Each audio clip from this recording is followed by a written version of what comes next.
নাস্তিক বলে আপনার সাথে কোনো কথা নাই, আপনার তো সময়ের জ্ঞানই নাই, আপনার সাথে কিসের আলাপ? ইমাম আবু হানিফা বললেন ইনদি উযর, আমার ওজর আছে। কি ওজর?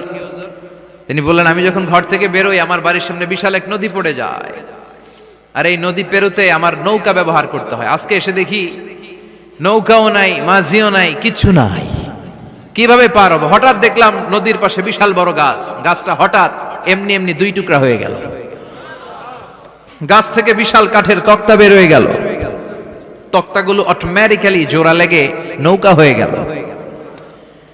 এই নৌকা মাঝি ছাড়া সাঁ করে আমার সামনে চলে এলো, আমি নৌকায় বিসমিল্লাহ বলে বসে পড়লাম। হঠাৎ নৌকা আমারে টান দিয়ে ওপারে নিয়ে এলো, তারপর আমি আপনার এই ময়দানে ছুটে এসেছি। এই যে গাছ কাটা, তক্তা হওয়া, নৌকা হওয়া, মাঝি ছাড়া চলা, এই প্রসেসিং হতে আমার 2 ঘন্টা সময় লেগেছে। I am extremely sorry for that, আনা আসিফ জিদ্দান, আমি দুঃখিত।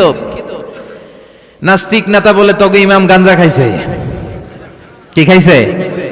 তোদের ইমাম মজনুন, জুন্না আলাই, মাথার তার সিরা নিয়ে যা। ইমাম আবু হানিফা বললেন ময়দানে আমারে গালি দিলেন কেন? পাগল বললেন কেন? তার সিরা বলে ডাকলেন কেন? মজনুন শব্দ ব্যবহার করলেন কেন?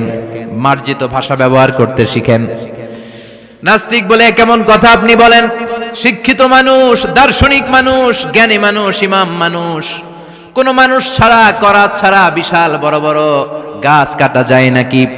মিস্ত্রি ছাড়া তক্তা বানানো যায় নাকি? মিস্ত্রি ছাড়া তক্তা জোড়া লাগে এমনি এমনি নৌকা হয় নাকি? মাঝি ছাড়া পানিতে নৌকা চলে নাকি? ইমাম আবু হানিফা বললেন now you are on the right track. এই তো লাইনে আসছেন আপনি, এই লাইনে আনার জন্যই তো এত গল্প, লাইনে আনার জন্যই তো এত স্টোরি আমি মেক করলাম। আপনার কথা থেকেই যদি ধরি, করাত ছাড়া গাছ কাটা যায় না, এমনি এমনি তক্তা হয় না, এমনি এমনি নৌকা হয় না, মাঝি ছাড়া নৌকা এমনি এমনি চলে না, তাহলে আকাশ কেমন করে এমনি এমনি হলো? জমিন কেমন করে এমনি এমনি হলো? দ্বীপ প্রহরের জলজলে সূর্যটা কেমন করে কিরণ দিল এমনি এমনি? আল্লাহু আকবার! কেমন করে নবমণ্ডল ভূমণ্ডল সৃষ্টি হলো? কেমন করে দিন শেষে রাত্রি আসে, রাত্রি শেষে দিন আসে? ওইটা যদি এমনি এমনি না হয়, মহাবিশ্বের এই সুন্দর বসুন্ধরার সবকিছু কেমন করে এমনি এমনি হয়?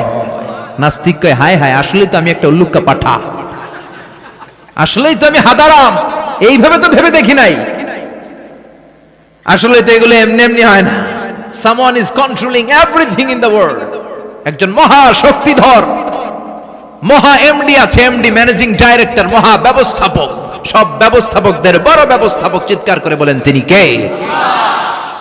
বিশাল এক ব্যবস্থাপক।